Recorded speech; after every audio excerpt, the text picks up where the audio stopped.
From Australia, this is the Wireless Institute of Australia with the weekly news service. This broadcast is in text, audio and video and is accessed on WIA.org.au. I'm Graham, VK1WIA. Walk softly. Well, I hope that satisfies the people that last week dropped me a note to say, hey, Graham, you didn't sign off the news. Well, let me tell you, we had 47 minutes of news last week that we managed to get down into 31 minutes. Yep, even I hit the cutting room floor. But that's not going to happen this week, says he confidently. In the news, we've got a double dose of WIA's Roger Harrison. We've got Peter Clee, the WIA Secretary. And we've got Angelo, WIA's Club Coordinator. Yep, as I said, it's Graham, VK4BB. Hi everyone, this is Angelo, VK2NWT, WIA affiliated Clubs Coordinator. As we approach the end of this year, most clubs will have conducted their respective annual general meeting by now, or are about to do so. If your club has had a change of committee members this year, or your club's contact details have changed for any reason, then please ensure that your club's WIA webpage has been updated to reflect those changes. The WIA really needs to have the correct contact details to ensure that we are contacting the right person in your club and that you receive correspondence from us in a timely manner. Obviously, it's also very important that the details are correct in order for potential new entrants to the amateur world to get in touch with your club. By the way, if there are additional features that your club feels should be added to your WIA webpage, then please feel free to forward your suggestions to me for consideration. As always, if you need any assistance with logging in or making updates to your webpage, please don't hesitate to contact me via email at vk2nwt@wia.org.au. This has been Angelo, VK2NWT for VK1WIA News. Listeners will most certainly recall that in March 2021, the WIA sought feedback on the Australian Communications and Media Authority's consultation paper, which was titled A Review of Non-Assigned Amateur and Outpost Regulatory Arrangements. The ACMA nominated only 3 options for consideration, on which they stated they preferred option C. The 3 options put forward by the ACMA were option A, to keep the existing apparatus licensing arrangements and licence conditions. Option B, to simplify the current licensing arrangements and licence conditions by amending the current amateur LCDs. And option C was to transition to class licensing arrangements for non-assigned amateur stations. The operation of assigned amateur stations would continue to be authorised under apparatus licensing. The WIA poll received 1,690 individual responses. 84% of respondents favoured option A, 9% of respondents favoured option B, and only 7% favoured option C. There is no doubt that the ACMA are setting the scene for what appears to be the introduction of class licensing despite sector concerns. The ACMA have never hidden their wish for a single amateur radio certification level. A class licence would most certainly be a step in this direction. The ACMA has already transitioned the outpost licensing to a class licence. The outpost class licence did away with call signs and equipment licensing. This would be a poor outcome if it was applied to the amateur service. A class licence would see the removal of individual station licences and be replaced by apparatus licences. It may well see the removal of the RRL licence database. Without a station licence, it is hard to see how we would be able to have reciprocal licensing when we travel or move internationally. It may even be difficult to prove our amateur status if we are pulled over by police for operating a mobile radio. It would also limit our ability to deal with complaints about RFI, as the ACMA want the amateur service to be self-regulating. This has not worked well in the Citizens Band radio service. The WIA Spectrum Committee went on to explore options with the regulator that could deliver benefits to both the amateur service and the ACMA. In September of this year, the ACMA released a comprehensive consultation paper for a proposed amateur class licence. and consideration of higher power.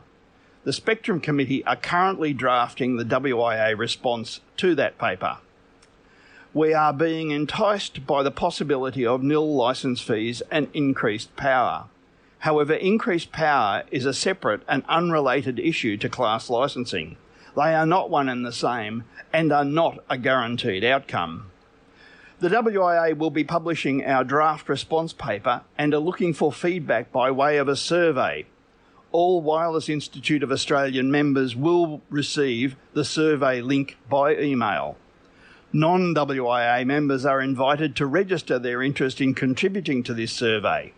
Non-WIA members can register your interest in participating by sending an email to register@wia.org.au with only your amateur call sign in the subject line. Individuals and shortwave listeners with no call sign will need to put their full name in the subject line of the email. WIA members do not need to register. Cheers for now. This has been WIA Director Peter, VK8ZZ. This is Editor-in-Chief of Amateur Radio Magazine, Roger Harrison, VK2ZRH. Last Tuesday, the files for the latest edition of AR, issue number 6 for 2022, the last for the year, were uploaded to the printer's server in Bairnsdale, Victoria. On Wednesday, the magazine's guts rolled off the press to be folded into the waiting arms of the glossy, heavier weight cover that was printed the week before. Look out for the issue landing in your letterbox, your post office box, or your local news agency late next week. You'll recognise it easily because splashed across the front cover is the bold big aura, class licence ready or not. And we've done something not done with AR magazine since December 1964. We have a cartoon on the front cover. The theme for this issue is Contest Capers. Hence, the centre pages of the magazine comprise a lift-out calendar of VK and popular contests for 2023. Pages 34 and 35 are the centre sheet of the magazine. You can readily ease it out and post it to the notice board in your shack, on the door of your fridge, or anywhere at hand. In the Contest Capers pages, you'll find details on the 2023 Australia Day contest rules, a rundown on using digital modes of FT4 and FT8 in contesting, a feature article from our colleague Flapjaw Knopflock that asks the question, what is a contest? And a very handy contester's checklist from the indefatigable Diane Main, VK4DI, plus rules for the upcoming 2023 Ross Hole and John Moore contests. Other features in the issue include news on what's happening with Solar Cycle 25, which seem to be rising fast and might be bigger than expected. The WIA returning officer, John Marshall, has a call for nominations for the election of directors to the board. Don't miss it, it's on page 9. If you're confounded by coils, then you'll be pleased to read a couple of clarifying articles by Dale Hughes, VK1DSH. They precede part 1 of a 2-part article of his describing a multi-mode transmitter for the 2200 metre band, featuring a Class E final. And that's not all. There's so much more to issue 6. It's worth the wait. Amateur Radio Magazine, Volume 90, Issue number 6 for 2022, serving Australian radio amateurs since 1933. Available in print and online, always published to a schedule, never random. This has been AR Magazine Editor-in-Chief Roger Harrison, VK2ZRH, for VK1WIA News. This is the home service of the Wireless Institute of Australia through VK1WIA. Now, international news with Jason, VK2LAW.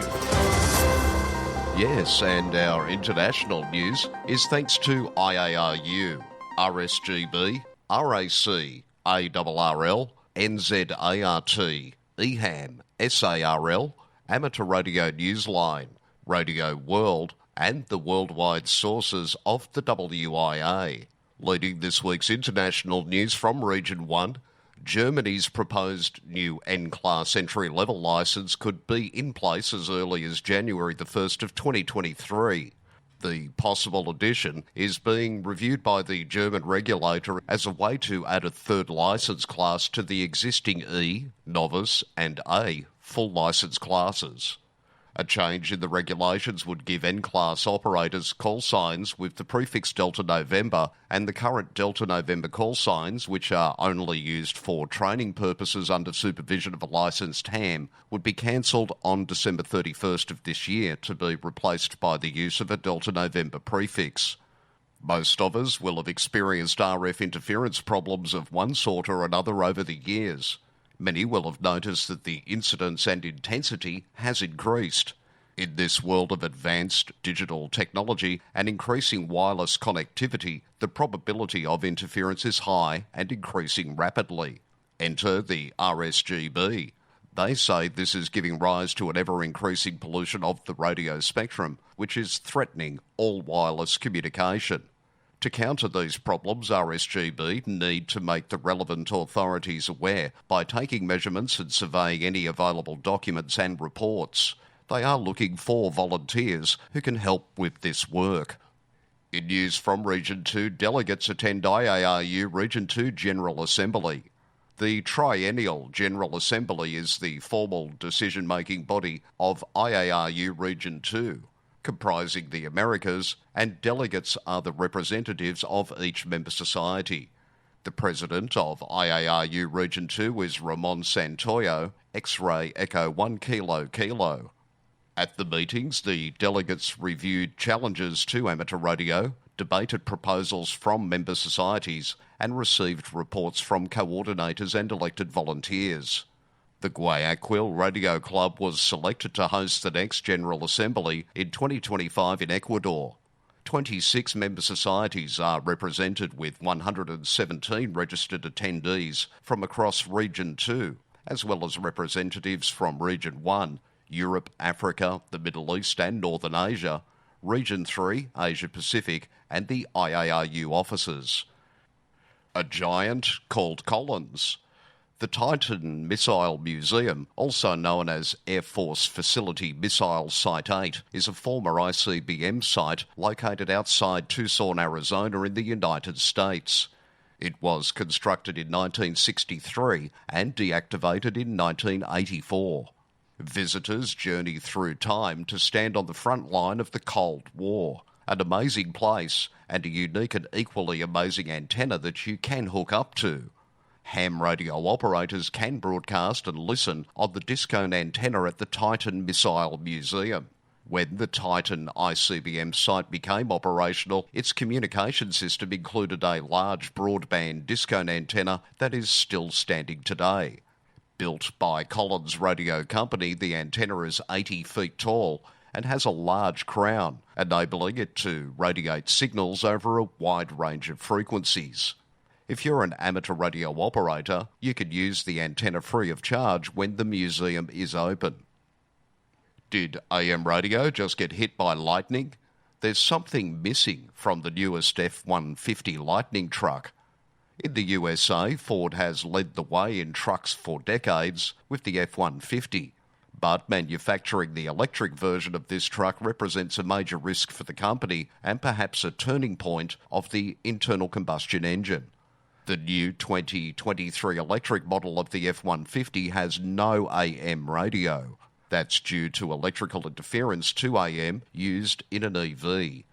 The 2022 F-150 Lightning had a whip antenna to facilitate AM reception. Now the Ford Brain Trust has apparently concluded it's not worth the expense for a radio platform that is facing the death spiral. And to our own backyard in news from Region 3, stunning solar flare causes radio blackouts in the South Pacific. A surprise solar flare has burst from an area of dense magnetism on the sun's surface, causing a temporary radio blackout in parts of Australia and all of New Zealand. The M5 class medium-strength solar flare was recorded by NASA's Solar Dynamics Observatory as it erupted from the sunspot AR3141 at 10:11 a.m. Eastern Standard Time on Monday, November 7. The flare created a rush of radiation that ionised Earth's atmosphere, according to spaceweather.com. Saturday's Women's Rugby World Cup final between the Black Ferns and England has had interest skyrocketing to such an extent over the past week that a world record attendance is assured at Eden Park. But not everyone has gone to see the defending world champions against the Red Roses. Enter RSM, ZL's equivalent of our ACMA. Behind the scenes, RSM teams are working alongside organisers and broadcasters to ensure the event is a success. Investigators are on site to help identify and resolve any potential radio spectrum issues that may arise. So far, RSM investigators have been busy dealing with interference on match days between the many different users of radio communication devices. This has been greatly assisted by the cooperation of all parties to resolve interference issues. For VK1WIA National News, in Sydney, I'm Jason, VK2LAW. Thanks, Jason. Now, moving right along, it's book review time, and normally Nick pops in with the book review, but this week, here's John. The legacy of Charles Hellman, W2RP, continues. At the time Charlie became a silent key in 2017, the 106-year-old New York amateur was considered the oldest amateur in the US and likely the longest licensed.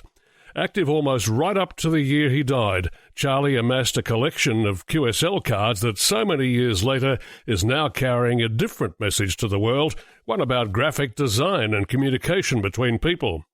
150 cards in Charlie's collection, which were later purchased by a designer visiting a local antique shop, are now the subject of a soon-to-be-published book on typography and graphics. Its title? QSL, Do You Confirm Receipt of My Transmission?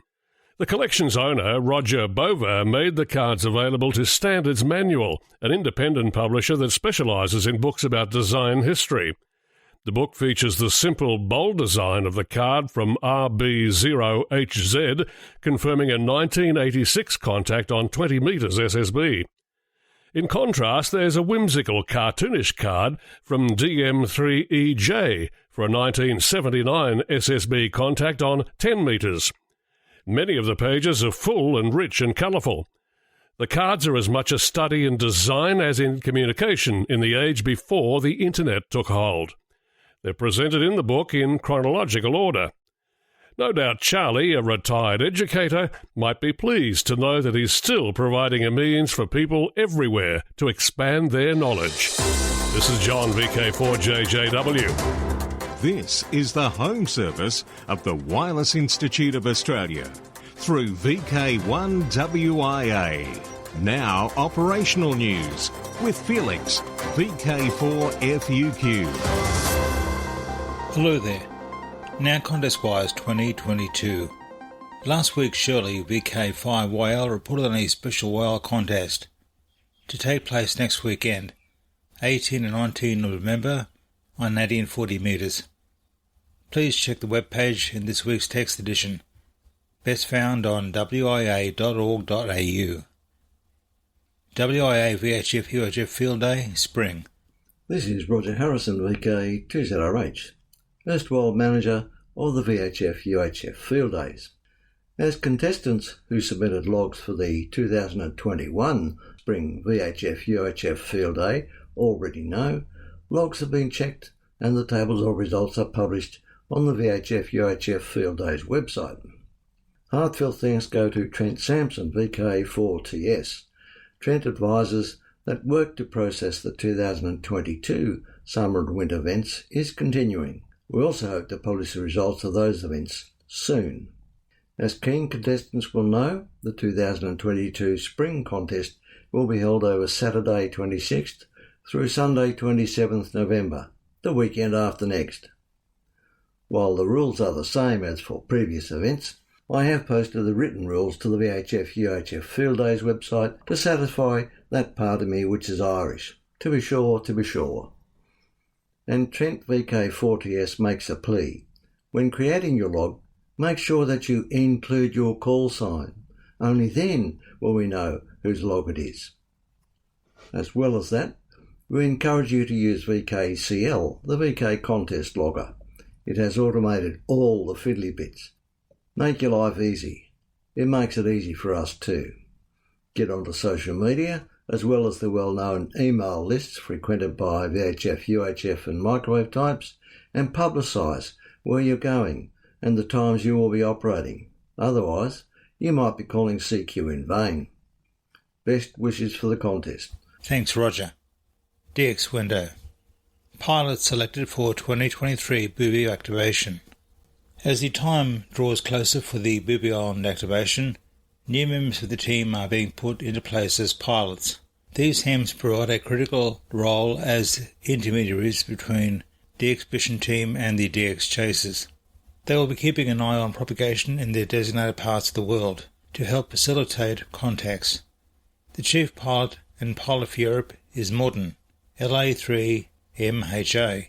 HAMS and VKZL OC will have WIA Vice President Lee, VK3GK, as pilot. The Booby team expects to activate from the sub-Antarctic island between January 13th and February 28th. This week I take a look at the various contacts you can make during the CQ WWCW contest, taking place on November the 26th and 27th. They will include Henning, who will be on the air from Kosovo as Z68EE during the contest. A Slovenian team will also be active as TK0C in Corsica. Doug and Anthony will be operating from Grand Turk, callsign VP5Y. And listen up for callsign HQ9X from Return Island, Honduras, IOTA number NA057 during the CQWWCW contest. GB1LJF begins its honour activities on Thursday the 1st of December. The special event station is operating to celebrate the manufacturing of the English Electric Lightning aircraft in Lancashire. The English Electric Lightning is a British fighter aircraft that served as an interceptor during the 1960s, 1970s and last flew in the UK in 1988. More information is available via the GB1LJFQRZ.com page. BBC Centenary Special Event GB100 BBC.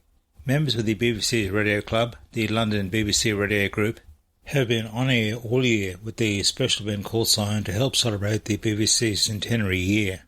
GB100 BBC has been operating throughout the year from the headquarters station and broadcasting house, London. For VK1WIA National News, I'm Felix VK4FUQ Inningham. Now, special interest group news with Cole, VK3GTV. Hello, first up, it's Summits on the Air Worldwide Flora and Fauna Program, Parks on the Air and other adventure groups. Over time, we've made reference to POTA, Parks on the Air. So, how do you participate? General information about the program is available on parksontheair.com, so check out the information there as a start. Here in VK, the coordinator is Marty Nelson, VK4KC. You'll find a list of all the world's go-to people on that parksontheair.com site, and in the text edition this week, we also include their Facebook URL. Once you're ready to start, just remember that the golden rules of POTA are to have fun and keep it simple. They want to give us as much flexibility as possible to have fun your way.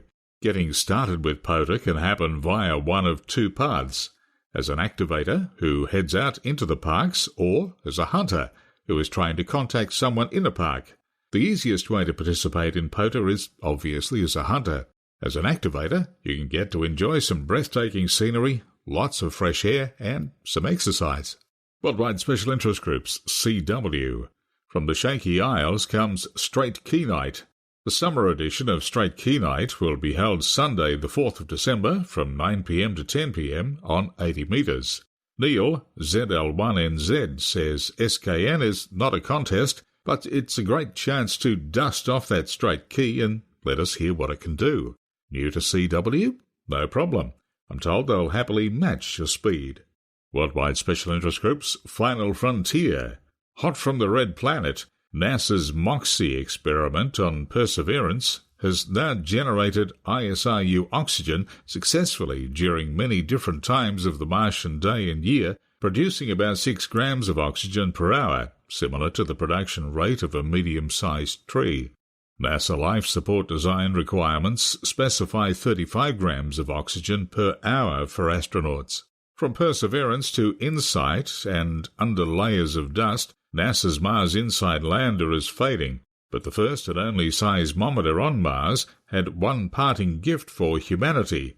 On May 4th, a magnitude 4.7 Marsquake, one of the largest detected on the red planet. InSight's detection of meteor impacts on Mars has been well documented. The significant impact spotted showed excavated boulder-sized chunks of ice buried closer to the Martian equator than ever found before.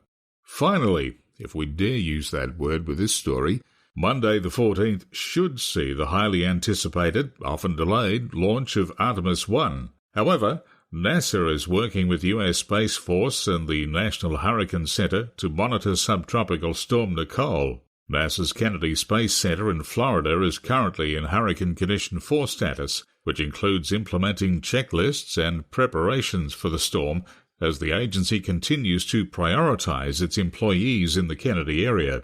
Based on forecast data, managers have determined the Space Launch System rocket and Orion will remain on Launch Pad 39B. Teams at Kennedy will continue to monitor the weather, make sure all personnel are safe, and will evaluate the status of the Monday, November 14 launch attempt for the Artemis 1 mission as they proceed and receive updated predictions about the weather.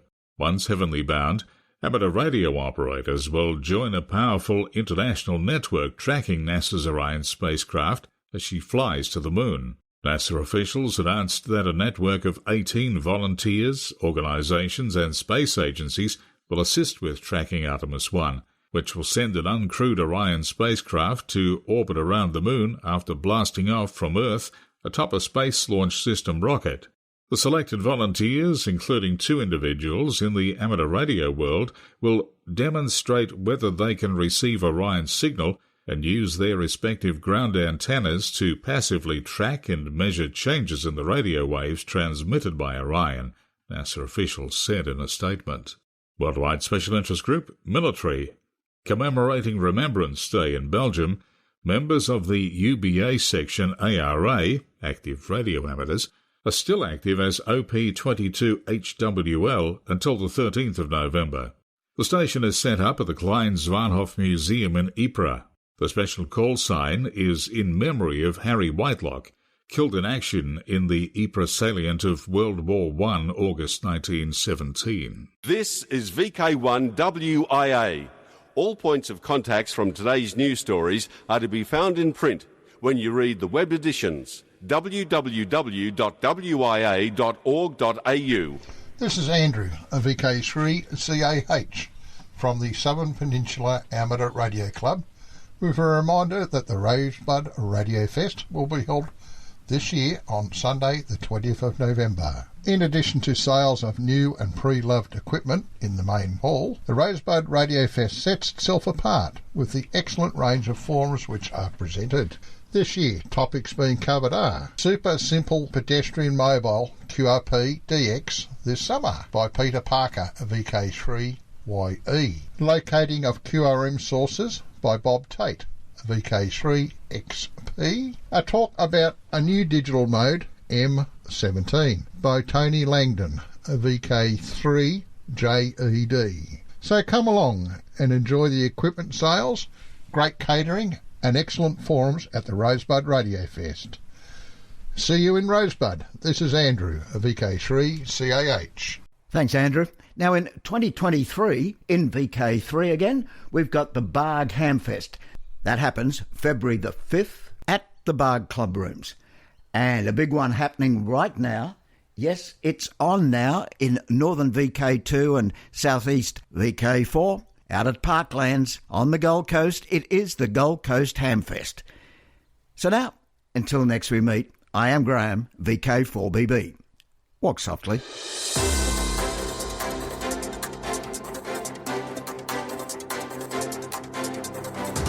From Australia, This has been the Wireless Institute of Australia with the weekly news service. This broadcast is in text, audio and video and is accessed on wia.org.au.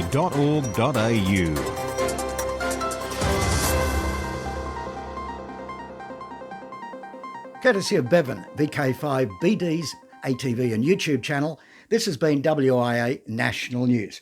We're back now, live and local, and your voice, your callbacks. And don't forget, tick like.